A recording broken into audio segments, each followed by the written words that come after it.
So, we're 20 games through, which is a bit of a milestone. I think you guys got to be pretty pleased with the record at 15-5. But how have you felt about your individual game and contributions? Yeah, no, I think obviously from a team standpoint, we're really happy with our record and where we are, and I think we're excited because I don't think we've played our best yet. So that's encouraging to have a solid record and still have more to give. So from that standpoint, I think we're really excited about what's to come. And then obviously from an individual standpoint, anytime you come to a new team, new city, you want to be able to fit in right away and feel comfortable. And I said it early on in the year, but I felt really comfortable right from the get-go. And it's credit to the guys here, the coaching staff, and everybody, all the people, in Edmonton, just making me feel welcome and allowing me to feel comfortable. Because I feel like when you're comfortable, you play at your best. And I feel like it's been a good start, and just looking forward to keeping it rolling. We got the Penguins coming up on Wednesday. Do you remember the first time you went against Sidney Crosby or on the ice against him? Was there like a moment for you like I'm playing against him, or does that not happen? Yeah, no, I think for sure there is. Anytime you're a young player in the league and you watch guys growing up, and he was obviously a role model for a lot of young players, including myself, and still is today. So it's definitely like a how you kind of made it moment, right, for when you're a young guy. So, but then once you get in the game, you just realize it's just playing against any other guy. Just he's got a little extra skill than most guys, obviously. But obviously a really, really, really good player, and he's going to be a tough test. And when you score a goal like on Saturday with a player right on your back, are you like, how much are you sort of feeling, or how much are you guessing which side he might come to try to knock the puck away? Because obviously you held him off before you got the goal. Yeah, no, it was at the end of a shift, so I think we were both pretty tired. But just kind of trying to figure out where he is and gain body position and kind of make the first contact, so that you know where the player is when you're on a break, and then kind of create a little bit of separation, I guess. And you don't really think about it, just kind of instinct and natural. So just feel where he is, and then create some space and try to get a shot off. Zach, can you talk about lighting the menorah? Yeah, that was a very cool experience and a big honor to be asked to do that for the Jewish community of Edmonton. Obviously, I'm Jewish and a proud member of the community, and grew up in Toronto and was part of the community there, and was happy to kind of meet the people here and be selected for that honor. They've been doing it for 30 years and got to meet a bunch of great people, and it was a cool event. Done it in Toronto? Sorry? You done it in Toronto? No, I don't know if we have anything quite like that. It was like a 30-foot tall. I don't know how tall it was, but I think it's 30 feet, maybe higher. But it was you go up on a crane and you. Were you afraid?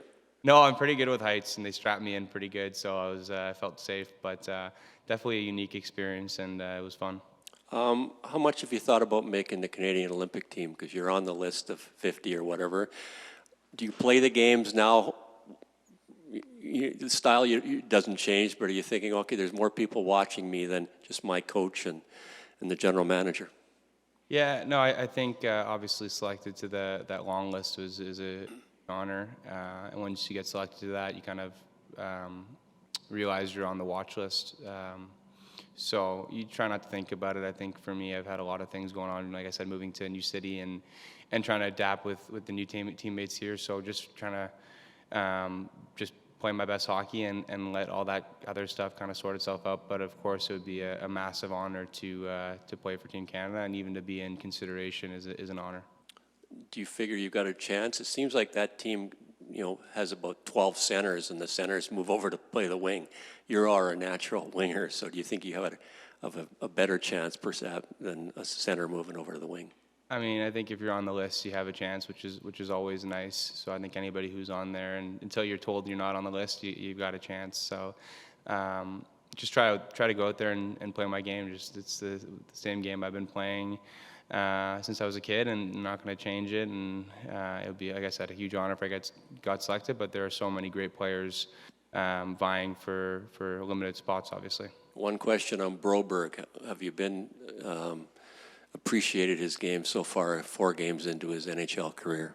Yeah, 100%. I think that obviously we've faced a bunch of injuries on the back end. It seems like when you get one, they just come in bunches. So to have a young guy like that step up and kind of get thrown into the fire and play big minutes in big games against really, really good players, no better way to start your NHL career than to see what it's like to go against superstars. And, Vegas has great players. I think he played the most out of all the D there. And, good for him. And you're super impressed with just his poise with the puck and his ability to skate and break out and just do all the little things right. Happy Hanukkah. Thank you. Help us with, outside the game, off the ice, all of the media and fans. We used to talk about Connor McDavid, and there was a bit of an argument, is he the best player in the game? Well, maybe he's the fastest, but geez, Sid Crosby, he's still Sid Crosby. And as we've gone and Connor's done all these things, that argument maybe it's going away a little bit, but this would be Connor's chance to play on an Olympic team with Crosby. They play tomorrow night. Where, on the ice among the players, where are these guys? Do we have any opinion on who's passed who or who hasn't passed who or what's going on out there? Yeah, no, I don't know. I don't think guys really look into that stuff.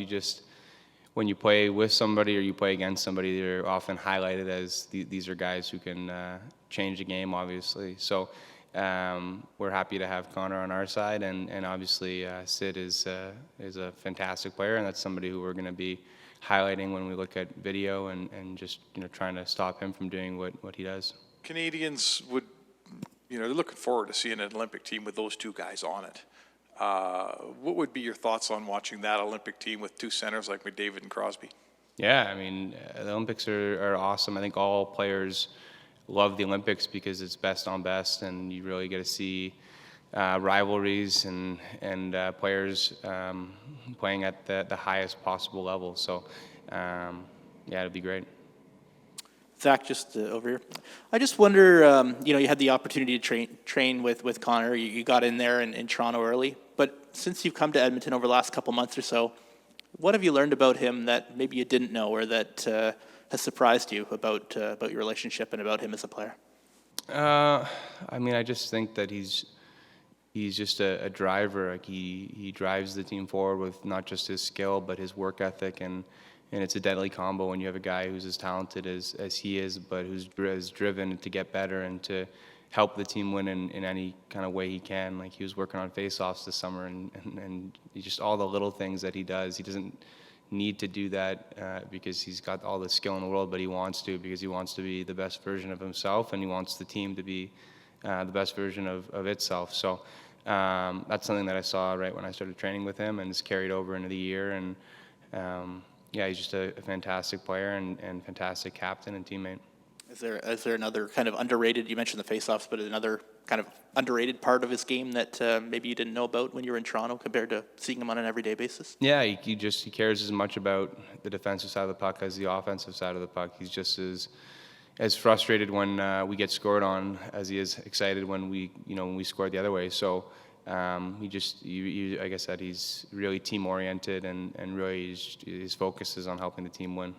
You've lost a lot of defensemen, as you said, kind of injuries come in bunches, so it seems, and they've all been on the left side. I just wonder if you felt the team change in any way, because you've been able to kind of, since Darnell Nurse went out of the lineup, you're 3-1. That's a key member of your team. Have you found that you've changed anything in your game to kind of offset the loss of those guys? Yeah, you're not going to be able to replace guys like Doc and Dunks, and then obviously Kooks is out too. So 3 great players who are out for us, and you play the same way, but you're cognizant that you have a bunch of young guys on the back end. You try to make their life a little bit easier by holding guys up, and things you should be doing normally, I guess. But you have a heightened awareness of it, and you just try to make sure that they're as comfortable as they can be. And they played great. So again, credit to those guys, and we talked about them a little bit, Broby, and Laggy. So it's been good to see. Good afternoon, Zach, in the back right. Happy Hanukkah. Thank you. Your right shot, who plays on his off wing. Did you always play on the left side growing up? Nope. I played on the right side all the way through, and then my first year I got called up to the Leafs was 15-16, and I played with a guy who liked to play on the right side, and he asked midway through the game, hey, can you play left? And we switched, and then I played left wing, and then that was it. And then Babcock was the coach. He asked if I could play left, and I said yep, and I was a left winger. Who was that? P.A. Parento. Okay, excellent. Yeah, so it was funny, but yeah, I didn't mind. Do you prefer the left side over the right? And why do you think your game is suited on the left side? Yeah, no, I mean, there's benefits to both sides. But no, I like both sides. I like playing the left now. Obviously, I've played most of my NHL career on the left, so I'm probably more comfortable on the left now than the right. But I'm just as, I like playing the right too. It's easier to break out on the right side because you can kind of see everything. But I feel like on the offensive side, if you're able to kind of catch passes and make plays on your backhand, you're able to cut to the middle more, cut your forehand, and make more plays. So, I mean, both sides are good. I know coming into camp, as we were getting to know you, we talked about your life outside of hockey in terms of gaming and children's books. During the season, are you able to put a lot of time and effort into that, or is it just strictly focused on hockey right now? No, I think always kind of put effort and time into those things, and throughout the year, there are definitely times in the year where it's hockey with the schedule that we have, and then there are times like this where we have 2-3 days in between games where you can kind of relax and focus on other things. And I think that it's important to lead a well-balanced life, and for me to have things outside of hockey that I'm able to do that are fun and relaxing for me and stimulating at the same time is something that I think is really important for everybody.